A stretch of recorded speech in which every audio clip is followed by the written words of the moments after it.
Hello everyone. Have you ever wondered what this big blocky part of a, electrical cord is?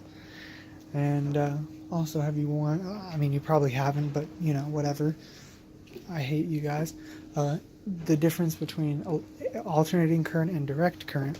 Well, I will explain that and give you some nice demonstrations to keep you guys actually watching my video. So, let's have fun. Man, before we get into the fun stuff, I'm gonna have to show you the boring science shit. So, this is an alternating current. It switches charges from positive to negative very, very fast at the speed of light out. And essentially, that's why alternating current is more painful. That is what comes out of a wall socket like this. And if you notice, this plug actually, doesn't have that bulky backing. That's because this is a transformer that turns it from alternating current, which is like this, to a direct current, which basically is two separate charges that are constant. So this could be positive and there could be another one that's negative.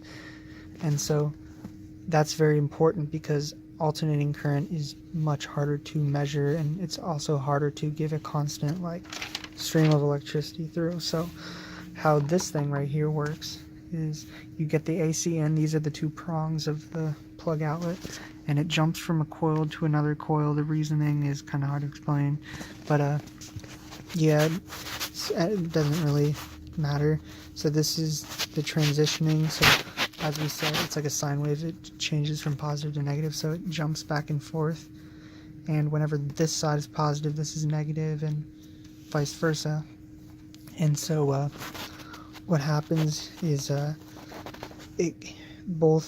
but whatever happens is these are opposite charges all from each other, and so it hits this place right here. This is called the rectifier bridge, and it's 4 diodes connected, and essentially one charge, whenever this is negative, it'll come and it'll be blocked by right here. The line is like a blockage, but it'll be let through and converted to positive once it reaches the wire, and it comes out as the positive. And whenever vice versa, whenever this is positive, it will be able to go through here, but the negative will be blocked back. So essentially it makes it so these can only go in one state of each other. Goes in, basically pulls out 2 of them. So essentially it's like it only can go through at these waves, at these top waves, and it separates them like that. And then in the other section, it only connects the bottom waves, and then it makes them into 2 separate bridges, positive and negative. And so that's how it separates them. And then there's a little capacitor that controls the voltage, because if all 120 volts from that AC current just went through, regardless on if it was direct or not, then your phone would probably blow up, because your phone can't handle that high voltage. So this capacitor picks up charge, holds it, and releases it in quantities that is, applicable to the phone. And so, yeah, now that I got all the boring science shit out of the way, we can get to the fun stuff.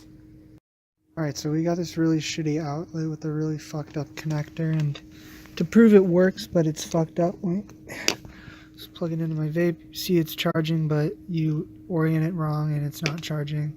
But alright, sorry guys, I lost that part of the video, but essentially what I did was pretend this was just the block.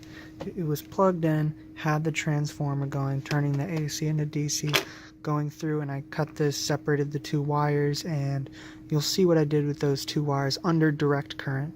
Keep in mind, it's not alternating current that I did this, and you'll see the big difference in this video. Here's the part of the video you guys must be excited to see. If you notice, they don't spark when you put them together. However, let's see if they still shock.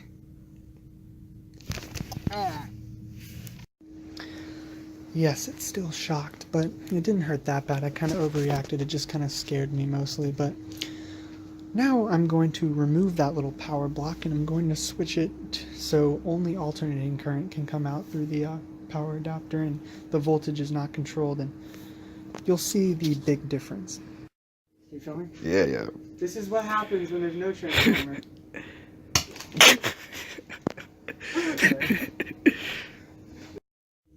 And if you guys want me to rerun that, let me turn on my circuit again, and ah, shit, there's like sparks everywhere and it fucking blows up the wire. I can't even do it again. Alright kids, what have we learned? Well, we just learned that it makes a giant electrical explosion when you connect the wires, because there's no regulation on it, and I don't know, there's a very high AC voltage, and so, you know, I guess now I'm gonna have to try putting it on my tongue.